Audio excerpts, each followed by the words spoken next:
네, 1년 전 시작된 각종 대출 규제, 또 부동산 대책의 전체 가계부채 증가세는 누그러졌습니다만 속을 들여다보니 전세대출과 신용대출, 상대적으로 문턱이 낮은 대출들은 가파르게 늘었습니다.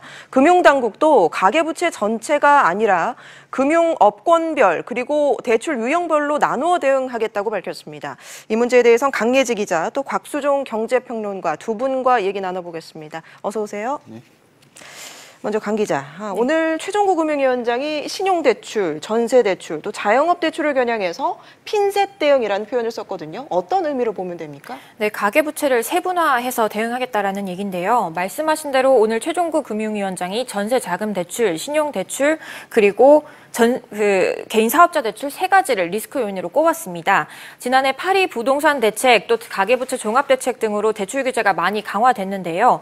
대부분은 주택담보대출 문턱을 높이는 규제들이었습니다. 1년이 지나고 보니 주택담보대출을 중심으로 전체 가계부채 증가세는 누그러진 반면에 앞서 말씀드린 세 가지 대출이 큰 폭으로 늘어났기 때문에 최 위원장이 업권별로 또 유형별로 맞춤형으로 관리하겠다고 한 겁니다. 금융당국이 그동안 전체 가계부채 증가율을 한 자릿수로 떨어뜨리는 데 집중을 해왔는데 좀 분위기가 달라진 것 같네요.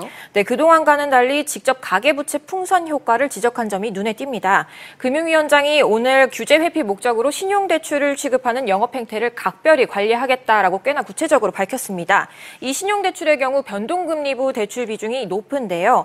대출자 입장에서는 지금과 같은 금리 인상기에 원리금 상환 부담이 커질 수 있는 점이 위험 요인입니다.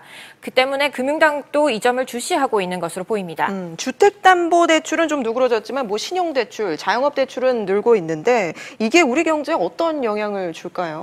네, 민간경제연구소에서는 가계부채의 충격이 과거와는 좀 다른 양상으로 흘러갈 것으로 보고 있습니다. 2000년대 카드 사태 기억하실 텐데요. 당시에는 돈을 빌린 대출자들이 갚지 못해서 카드사의 부실로 이어지는 이른바 시스템적 리스크가 있었습니다만 이제는 총량 때문에 한꺼번에 부실화되기보다는 돈을 빌린 가계의 상황이 어려워지면서 소비가 살아나지 못하고 또 가계는 상환 부담 때문에 생활고가 깊어지는 복합적인 문제가 나타날 것이다. 이런 분석이 나오고 있습니다. 가계부채의 질이 나빠진다는 얘기인데 오늘 핀셋 대응이라는 큰 정책만 나왔는데 앞으로 좀 구체적으로 어떤 정책 처방이 이루어져야 할까요? 네, 전문가들은 가계의 대출 수요가 궁극적으로 줄지 않고 있기 때문에 대출 규제만을 조이는 것이 어떤 처방이 될 수는 없다고 지적하는데요. 예를 들어서 은행에서 대출을 받아온 가계가 1금융 대출 창구가 막힌다면 2금융으로 가고 또 2금융의 대출 창구가 막힌다면 다른 방법을 통해서라도 자금을 구할 것이다. 이런 얘기입니다. 가장 우려되는 상황은 금융당국이 관리하기 어려운 제도권 밖에서 대출이 늘어나는 경우인데요. 전문가 이야기를 한번 들어보시겠습니다. 네. 돈을 빌리기 어렵게 만드는 공급 억제 정책 위주의 가계 대출 규제의 적용 폭을 더더욱 넓히는 것만으로는 한계가 있을 것으로 예상이 되고요.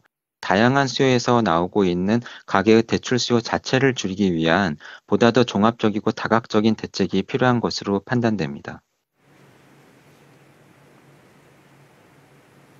네, 강 기자 얘기는 여기까지 듣겠습니다. 수고했습니다. 네.